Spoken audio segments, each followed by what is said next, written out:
Hello students, hope you all are good. कैसी चल रही है सभी की preparation? Welcome to fill form YouTube channel. जो भी स्टूडेंट्स पेपर 2 कॉमर्स JRF 2022 के लिए प्रिपरेशन कर रहे हैं उनके लिए मैं डेली लेके आती हूँ 3 बजे क्लासेस।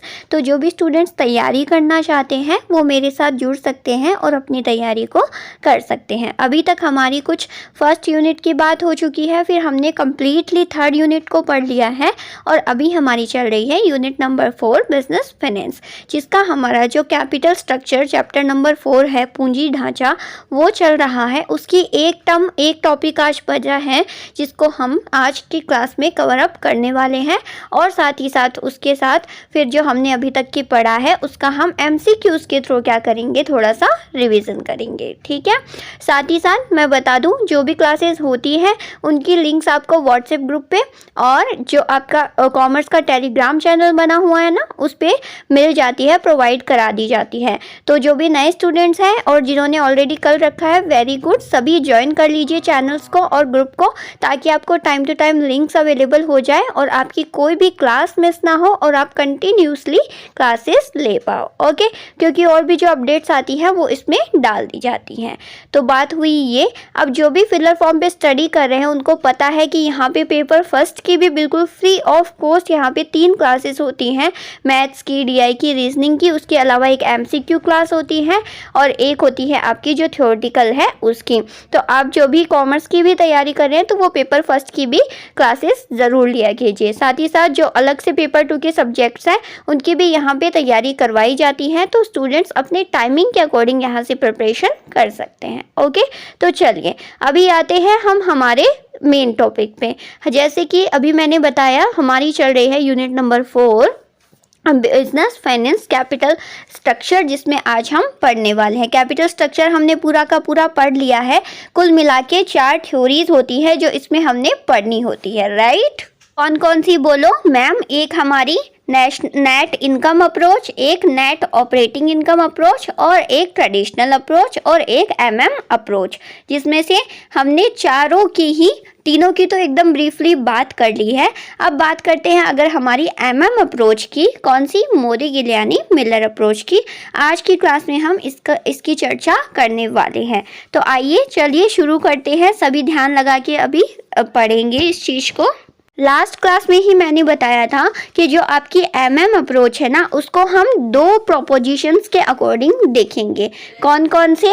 एक तो ऐसा जिसमें टैक्सेस को क्या किया जाता है, इग्नोर किया जाता है। हाँ जी मैम, हमने बात की थी, हमने पढ़ा था कि जब टैक्स को इग्नोर करेंगे तब क्या होगा, जो आपकी हमने नेट ऑपरेटिंग इनकम अप्रोच पढ़ी थी ना, NOI अप्रोच, बिल्कुल वैसा का वैसा कॉन्सेप्ट के माध्यम से क्या होगा, कोस्ट की वैल्यू देखी जाए, कोस्ट की बोल रही हूँ, फर्म की वैल्यू देखी जाएगी। तो हमने देखा था NOI अप्रोच में कि कैपिटल स्ट्रक्चर डजंट मैटर, कोई फर्क नहीं पड़ता आप डिबेंचर को बढ़ाते हो तो भी, क्योंकि इक्विटी में उसकी लागत को चली जाती है, जिससे डिबेंचर को बढ़ाने से जो फायदा होता है उसकी लागत हमें इक्विटी में उठानी पड़ती है, जिससे आपकी जो कॉस्ट है वो कम होगी नहीं, उतनी रहेगी, स्थिर रहेगी, जिससे जो फर्म की वैल्यू है उस पर कोई प्रभाव नहीं पड़ेगा। यही बात बोलती है MM अप्रोच की फर्स्ट प्रोपोजिशन, जब टैक्सेस को इग्नोर कर दिया जाता है। ये हमने पढ़ लिया था डिटेल में।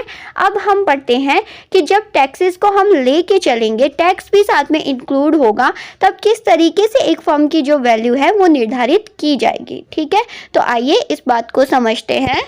When taxes are considered, जब टैक्सेस को पहचाना जाता है, लिया जाता है फर्म की वैल्यूएशन में। ओके, तो देखिए इसमें मैंने बताया था हम पढ़ेंगे आर्बिट्रेज प्रोसेस के बारे में। अब आर्बिट्रेज प्रोसेस क्या होती है, देखिए हमें पता है कि जो सिक्योरिटीज़ होती हैं, बोलो कौन कौन सी, आपके अंश हो गए, ऋण पत्र हो गए, इनको क्या किया जाता है, स्टॉक मार्केट के माध्यम से, आपने सुना है ना, स्टॉक बाजार के माध्यम से ट्रेड किया जाता है, व्यापार किया जाता है सिक्योरिटीज़ का, और उनका मूल्य निर्धारण किया जाता है, वैल्यू निर्धारित की जाती है कि एक अंश की, एक फर्म की इक्विटी शेयर की वैल्यू इतनी होगी, एक फर्म के डिबेंचर की वैल्यू इतनी होगी, राइट? इस तरीके से निर्धारित किया जाता है। ओके, तो अब आर्बिट्रेज प्रोसेस क्या होती है, जिसमें जो सिक्योरिटीज़ की वैल्यू है ना, जैसे 10 रुपये का एक अंश है मान लीजिए, या 10 रुपये का एक ऋण पत्र है, डिबेंचर है, शेयर है, ठीक है, उसको एज इट इज़ उसकी वैल्यू नहीं रख के, या तो मतलब उसकी एज इट इज़ वैल्यू रखी जाती है, करेक्ट वैल्यू रखी जाती है, यानी जितनी एक अंश की वैल्यू है, जितनी एक अंश की कीमत है उतनी ही रखी जाएगी। या फिर क्या करा जाएगा, या तो उससे कम वैल्यू रखी जाएगी, अंडर वैल्यूड जिसे बोलेंगे, या उससे ज़्यादा वैल्यू रखी जाएगी, ओवर वैल्यूड जिसे बोलेंगे, ठीक है। तो करेक्टली वैल्यू तो कब होगी, जैसे मान लीजिए एक फर्म का एक अंश है, ठीक है, एक इक्विटी शेयर है जो आपका 10 रुपये का है, और वही 10 रुपये कंसिडर किए जा रहे हैं, माने जा रहे हैं, तो वो तो हो गई आपकी करेक्ट वैल्यू, ठीक है, जो वैल्यू है वही लगाई गई है। और एक होता है अंडर वैल्यू, यानी 10 रुपये का तो आपका शेयर है और 8 रुपये स्टॉक मार्केट में वो ट्रेड के लिए जा रहा है, ठीक है, उसे हम बोलेंगे अंडर वैल्यू। और ओवर वैल्यू किसे बोलेंगे, बोलो, 10 रुपये का शेयर है लेकिन 12 रुपये में वो ट्रेड के लेकर जा रहा है, तो उसे हम बोलेंगे ओवर वैल्यू। यानी जो निर्धारित वैल्यू है 10 रुपये उसकी वैल्यू है, लेकिन या तो उसे अंडर वैल्यू हो रही है या उससे ओवर वैल्यू हो रही है, उसी प्रोसेस को हम बोलते हैं आर्बिट्रेज प्रोसेस, ठीक है। आगे देखिए, वही अंडर वैल्यू में क्या होगा, जैसे एक शेयर आपका 100 रुपये का है लेकिन उसे 70 रुपये में क्या किया जा रहा है, खरीदा जा रहा है शेयर होल्डर्स के द्वारा, तो उसे हम बोलेंगे अंडर वैल्यूड। और ओवर वैल्यूड क्या, एक शेयर 100 रुपये का है लेकिन हम उसे 120 रुपये में बेच रहे हैं, तो उसे हम बोलेंगे ओवर वैल्यूड। क्लियर है, ये होती है आर्बिट्रेज प्रोसेस, यानी दो प्रोसेस, जिसमें एक तो जो मूल्य है उसी मूल्य जैसे 100 रुपये पे, और एक अंडर वैल्यू, एक ओवर वैल्यू, ठीक है। ये आई होप ये जो कीवर्ड्स है, टर्म्स है, ये आपको क्लियर है, ठीक है। चलिए आगे बढ़ते हैं। तो अभी हमने देखा under valued and over valued. तो आर्बिट्रेज प्रोसेस में ऐसी सिक्योरिटीज़ का, ऐसी प्रतिभूतियों का, शेयर्स हो गए, डिबेंचर्स हो गए, उनकी क्या की जाती है, उनका बाइंग और सेलिंग की जाती है अंडर वैल्यू पे या तो ओवर वैल्यू पे। यही होती है आपकी आर्बिट्रेज प्रोसेस, ठीक है। If lies in the arbitrage process, जो आपकी सिक्योरिटीज़ होती है ना, उनको बाई या सेल किया जाता है, which are out of equilibrium in the capital market, यानी जो अपने इक्विलिब्रियम पॉइंट पे, जैसे 100 रुपये का है, उससे आउट हो गया, मतलब 100 रुपये में अब उसका ट्रेड नहीं होगा, या तो अंडर वैल्यू में होगा, या तो 70 में होगा, या तो 120 में होगा, 100 में नहीं होगा। उसी प्रोसेस को हम बोलते हैं आर्बिट्रेज प्रोसेस। क्लियर है यहाँ तक सभी को, बता दीजिए एक बार मुझे। चलिए फिर आगे देखते हैं कि ये मॉडल अप्रोच, मतलब जो मोदी गिलानी है, वो क्या बोल रहा है कि चाहे आप अंडर वैल्यू करो, चाहे आप ओवर वैल्यू करो शेयर का, ठीक है, उसका आपकी कॉस्ट पे या ना ही आपकी जो फर्म की वैल्यू है उस पर कोई प्रभाव नहीं पड़ेगा। एक सिचुएशन तो ऐसी आएगी जहाँ पे आपको प्राइस का, जो मार्केट प्राइस है ना शेयर का, उसमें आपको इक्विलिब्रियम लाना ही पड़ेगा। चाहे आप एक बार के लिए आपने जो 100 रुपये का शेयर उसको 70 में खरीद रहा है या 120 में बेच रहा है, लेकिन जब ये कंटिन्यूसली निरंतर ये प्रोसेस चलती रहेगी ना, उसके बाद फिर ऐसी सिचुएशन आएगी, स्थिति आएगी कि फिर से आपको इक्विलिब्रियम पॉइंट पे आना पड़ेगा और उसके बाद आपका शेयर फिर से 100 रुपये पे आ जाएगा, ठीक है।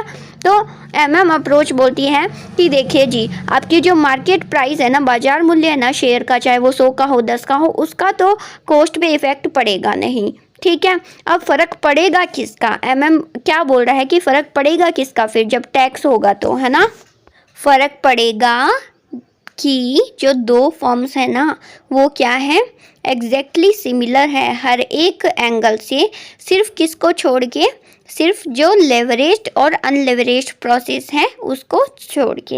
अब लेवरेज्ड और अनलेवरेज्ड हमें पता है कि एक फर्म लेवरेज्ड कब होती है, जब उसमें डिवेंचर और इक्विटी दोनों का यूज़ किया जाता है, और अनलेवरेज्ड कब होती है, जिसमें सिर्फ इक्विटी का यूज़ किया जाता है, ठीक है।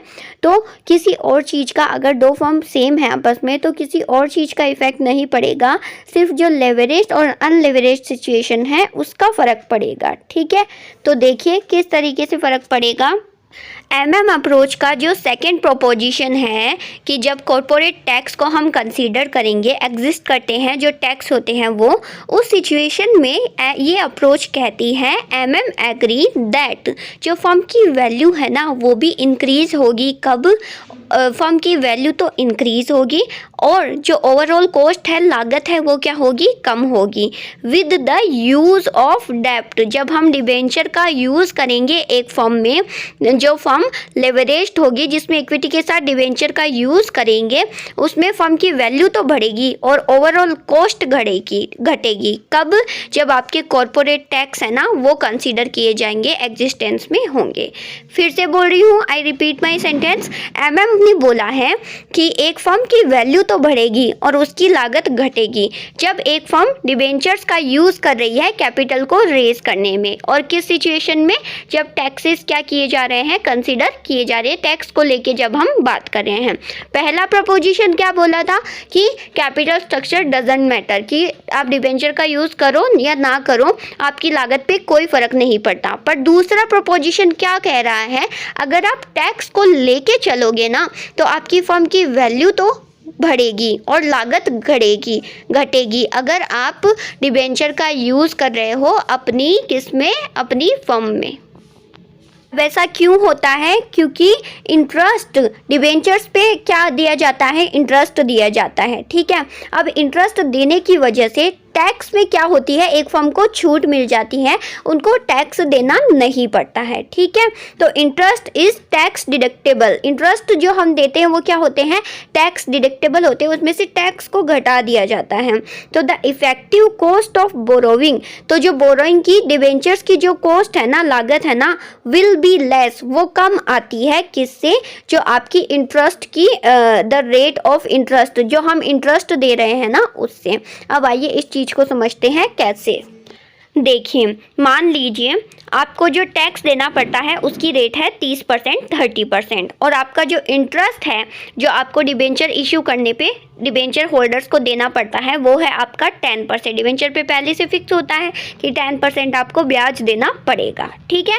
आई बात समझ में। अब देखिए, टैक्स है 30%, इंटरेस्ट है 10%। अब कैलकुलेट कैसे करते हैं, जो इंटरेस्ट होता है उसमें से हम टैक्स को क्या करेंगे, घटा देंगे, ठीक है। तो 10 मल्टीप्लाई 1 माइनस 0.30 जब हम करेंगे तो हमारा इंटरेस्ट कितना निकल के आया, बोलो 7%। अब देखिए हमें कितना इंटरेस्ट पे करना पड़ेगा, 7%, जबकि हमारा है कितना, 10%। अब 10 में से हमने टैक्स भी घटा दिया जिससे हमारा इंटरेस्ट क्या हो गया, 7% हो गया। और बताओ आप डिबेंचर को इशू करने पे लागत कम आई या नहीं आई, बोलो। जबकि इक्विटी की सिचुएशन में ऐसा नहीं होता है, जितना डिविडेंड बनता है वो आपको देना पड़ता है, उसमें कोई टैक्स डिडक्टेबल नहीं होता है, ठीक है। तो इसीलिए क्या, hence value of leveraged firm would exceed that of the unleveraged firm by an amount equal to the leveraged firm debts multiplied by the tax rate। वही बात जो अभी हमने देखी कि क्या, जो लेवरेज्ड फर्म है ना जिसमें डिबेंचर और इक्विटी दोनों होगा, उसकी वैल्यू क्या रहेगी, उसकी वैल्यू कॉस्ट की, जो उसकी फर्म की वैल्यू है वो ज़्यादा होगी, किससे, जो अनलेवरेज्ड फर्म है जिसमें सिर्फ इक्विटी है उससे। क्यों होगी, क्योंकि जो लेवरेज्ड फर्म है ना उसको जब वो डिबेंचर इशू करेगी तो उसमें टैक्स रेट की क्या दे दी जाएगी, छूट दे दी जाएगी, जिस वजह से क्या होगी, उसकी कॉस्ट कम आएगी, कुल लागत कम आएगी और उसकी फर्म की वैल्यू ज़्यादा बढ़ जाएगी। तो कहने का मतलब, यहाँ पे देखिए, कहने का मतलब ये है कि जो लेवरेज्ड फर्म की वैल्यू होती है ना, लेवरेज्ड मस्ट डेब्ट और इक्विटी दोनों, लेवरेज मीन्स, ठीक है, वो बराबर होती है किसके, जो एक तो आपकी अनलेवरेज्ड की जो वैल्यू है जिसमें सिर्फ इक्विटी होता है उसके बराबर, और साथ ही साथ जो डिबेंचर्स को इशू करने पे टैक्स में छूट मिल जाती है ना उसके बराबर होती है एक लेवरेज्ड फर्म की वैल्यू। तो अब बताओ, जो अनलेवरेज्ड है जहाँ पे सिर्फ इक्विटी इशू कर रहे हैं उससे ज़्यादा जो एक लेवरेज्ड है जिसमें इक्विटी और डिबेंचर दोनों इशू कर रहे हैं उसकी वैल्यू ज़्यादा होगी कि नहीं होगी, क्योंकि लेवरेज्ड वाली तो इसमें शामिल है ही, साथ में जो टैक्स की छूट मिल रही है डिबेंचर को इशू करने पे वो भी इसमें शामिल है। तो एक जो लेवरेज्ड फर्म की वैल्यू है ना वो किसके बराबर होगी, जो अनलेवरेज्ड फर्म की वैल्यू है वो, और साथ में जो टैक्स भी छूट मिल रही है डिबेंचर्स की वजह से उसके बराबर होगी। तो इतना फ़ायदा, इतनी वैल्यू ज़्यादा एक लेवरेज्ड फर्म की होगी कितनी, जितना सिर्फ टैक्स में छूट मिल रही है ना वो ज़्यादा पोर्शन होगा वैल्यू का, किसका, जो डेप्ट को इशू करने पे है उसका। तो कहते हैं कि इसीलिए डिबेंचर्स को इशू करना चाहिए जिससे क्या हो, आपको टैक्स में छूट मिल जाए और आपकी फर्म की वैल्यू बढ़े, आपकी कॉस्ट कम हो और जिससे फर्म की वैल्यू बढ़ जाए। आई होप आपको ये कॉन्सेप्ट क्लियर है अच्छे से। अप्रोच में दो प्रपोजिशन होते हैं, एक तो same as it is NOI वाला कि कैपिटल स्ट्रक्चर डजेंट मैटर, और दूसरा जो प्रपोजिशन है वो क्या बोलता है कि एक लेवरेज फर्म की जो वैल्यू है वो ज़्यादा होती है अनलेवरेज्ड फर्म से। ठीक है, कैसे, अगर हम डिबेंचर्स का इशू करते हैं तो उस पर हमें टैक्स पे क्या मिल जाती है, छूट मिल जाती है, जिससे हमारी लागत कम आ जाती है और हमारी फर्म की वैल्यू बढ़ जाती है।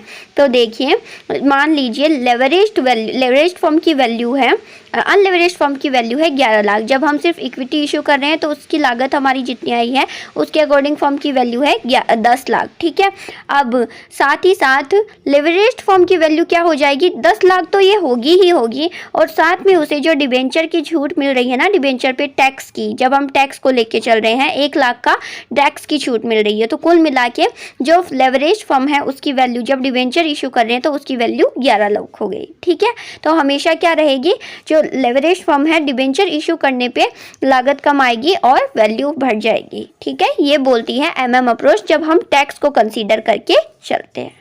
आई होप सभी को अच्छे से क्लियर है यहाँ पे। तो देखिए, कुल मिला के हमने बात कर ली है हमारे जो चैप्टर नंबर 4 है कैपिटल स्ट्रक्चर पूंजी ढांचा उसकी, जिसमें हम लेके चलते हैं कॉन्सेप्ट किसका, कि अगर हमारे जो कैपिटल स्ट्रक्चर है, चाहे इक्विटी हो चाहे डिबेंचर्स हो, उसका क्या इफेक्ट पड़ेगा, क्या प्रभाव पड़ेगा फर्म की वैल्यू पे। तो हमने दो बेसिस मान के चले थे, एक तो कॉस्ट को और एक प्रॉफिट को।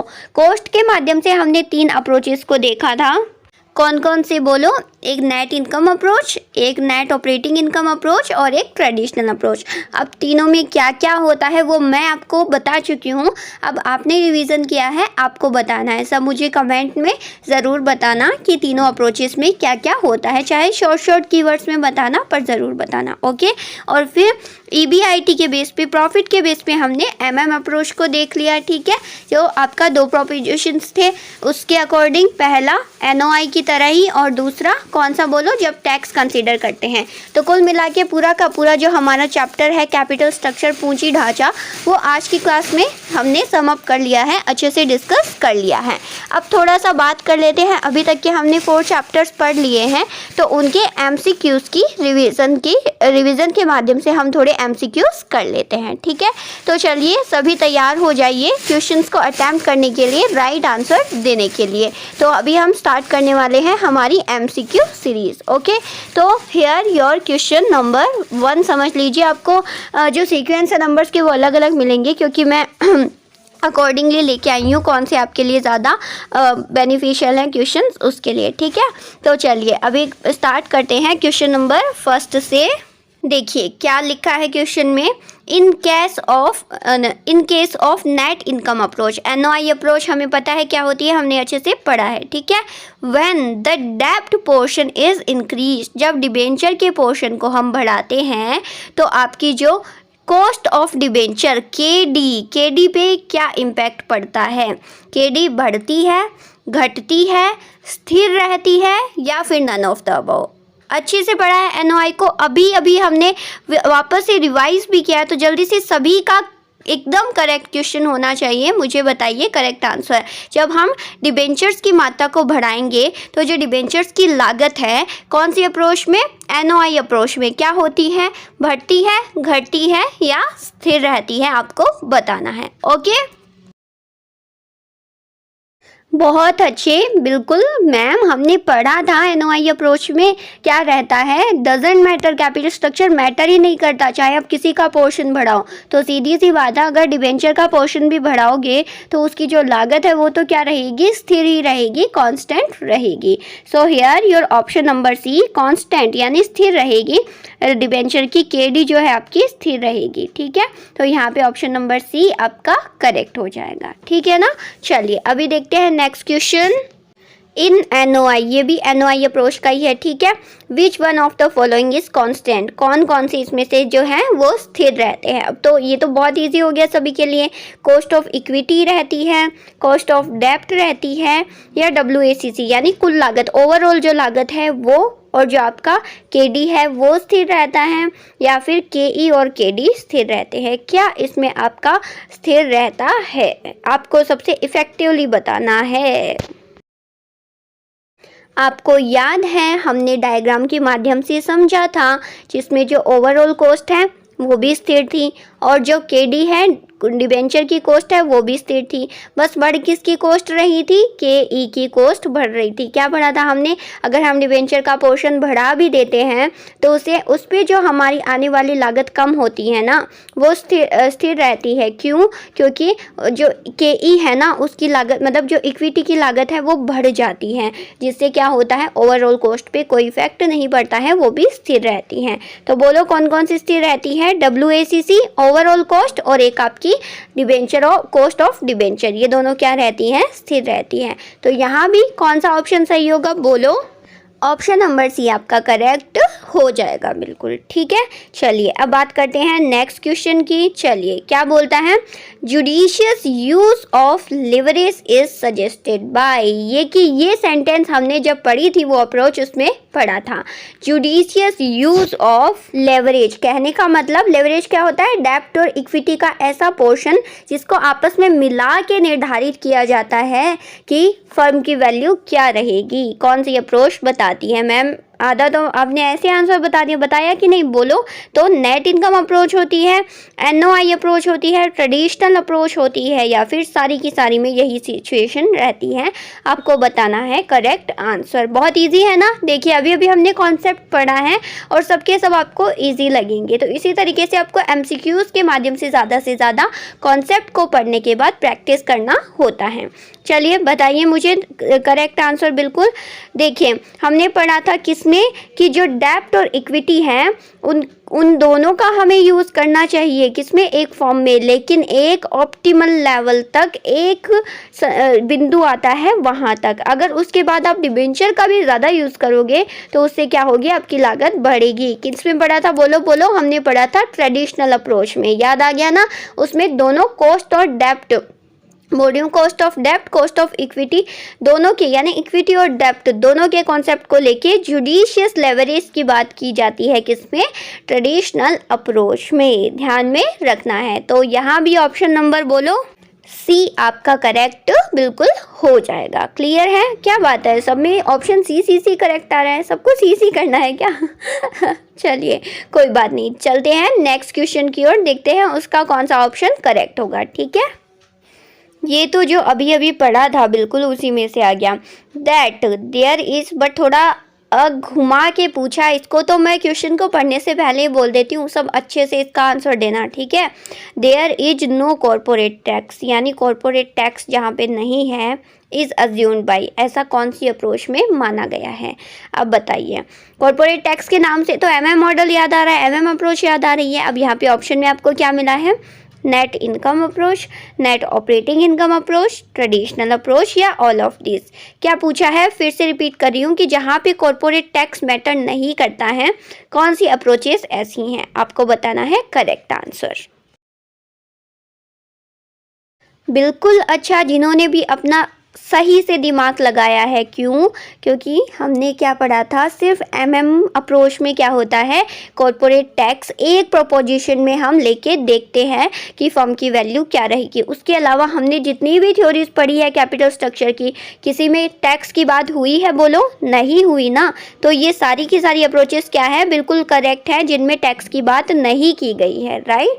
तो यहाँ पे आपका ऑप्शन कौन सा सही हो जाएगा, बोलो। तीनों की तीनों अप्रोच, ऑल ऑफ दीज यहाँ पे करेक्ट आंसर हो जाएगा, बताने की जरूरत नहीं है। क्लियर है ना, हमने टैक्स की बात और किसी अप्रोच में की ही नहीं है एक्सेप्ट किसके, अप्रोच के, ठीक है। तो यहाँ पे NI NOI ट्रेडिशनल तीनों क्या हो जाएंगे, करेक्ट हो जाएंगे। So option number D, all of these is correct here, ठीक है। चलिए अब जल्दी से देखते हैं नेक्स्ट क्वेश्चन हमारा। अब आ गई बात ट्रेडिशनल अप्रोच की। देखिए, in traditional approach which one is correct, traditional approach में क्या करेक्ट है, इन ऑप्शंस में से बताना है कि जो आपकी इक्विटी शेयर की लागत है, कॉस्ट ऑफ इक्विटी बढ़ती है कॉन्स्टेंटली, कॉस्ट ऑफ डेप्ट घटती है कॉन्स्टेंटली, ओवरऑल कॉस्ट घटती है कॉन्स्टेंटली, या फिर नन ऑफ द अबव। कौन सा आपका करेक्ट यहाँ पे ऑप्शन है, बताइए, थोड़ा दिमाग लगाइए।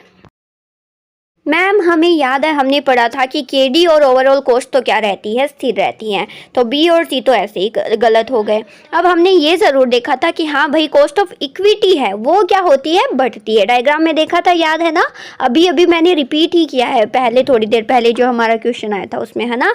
तो क्या होती है, KD और KO तो स्थिर रहेगी, लेकिन जो KE है ना वो क्या होती है, कॉन्स्टेंटली बढ़ती है, इंक्रीज होती है। तो कौन सा ऑप्शन सही होगा, option number A, KE rises constantly is correct here। चलिए देखते हैं नेक्स्ट क्वेश्चन। अभी आज का लास्ट क्वेश्चन जो हमेशा मैं रिवाइज करवाती हूँ आपको, वही which of the following is included in financial decision making. जब हम वित्तीय निर्णय लेते हैं तो उसमें से इनमें से क्या क्या इंक्लूड रहता है, इन्वेस्टमेंट डिसीजन, फाइनेंसिंग डिसीजन, या फिर डिविडेंड डिसीजन, या फिर ऑल ऑफ द अबव। तो ये तो बहुत इजी है, हम डेली बात करते हैं कि 3 टाइप के डिसीजंस होते हैं। कौन कौन से बोलो, फाइनेंसिंग डिसीजन, इन्वेस्टिंग डिसीजन और dividend decision. So here your option number D, all of the above is correct. तो कुल मिला के हमने कैपिटल स्ट्रक्चर की बात कर ली है, थोड़ा सा उसके MCQs की भी बात कर ली है। डोंट वरी, जब जैसे जैसे हम इसके चैप्टर्स करेंगे मैं आपके लिए MCQs लेते आऊँगी, ओके ना। तो चलिए आज की क्लास में सिर्फ इतना ही। अच्छे से क्लास को लगाइए और क्वेश्चन बताना कि किसके कितने सही हुए, मुझे ज़रूर बताना, ओके ना। चलिए तो कल मिलते हैं नेक्स्ट क्लास में। अगर वीडियो अच्छी लगी हो तो ज़रूर लाइक कर देना, अच्छे अच्छे कमेंट्स करना, अगर कोई सजेशन देना हो तो वो भी ज़रूर दे देना। और बाकी जो भी क्लास होती हैं उनकी आपको डायरेक्ट नोट्स अवेलेबल हो जाते हैं, जो वेबसाइट है ना फिलर फॉर्म की www.ugcnet.com, वहाँ पे आपको मिल जाते हैं, वहाँ से आप कलेक्ट कर लीजिएगा और फिर उनको आप रिवाइज भी कर सकते हो, ओके। अब से मे भी क्विजेस भी स्टार्ट होने वाले हैं, सर ने अपडेट दिया था, तो हमारे कॉमर्स की भी क्विजेस होंगी वेबसाइट के ऊपर, तो वो भी सभी को क्या करनी है, अटेम्प्ट करनी है, ओके ना। तो चलिए keep preparing, thank you so much, bye, take care.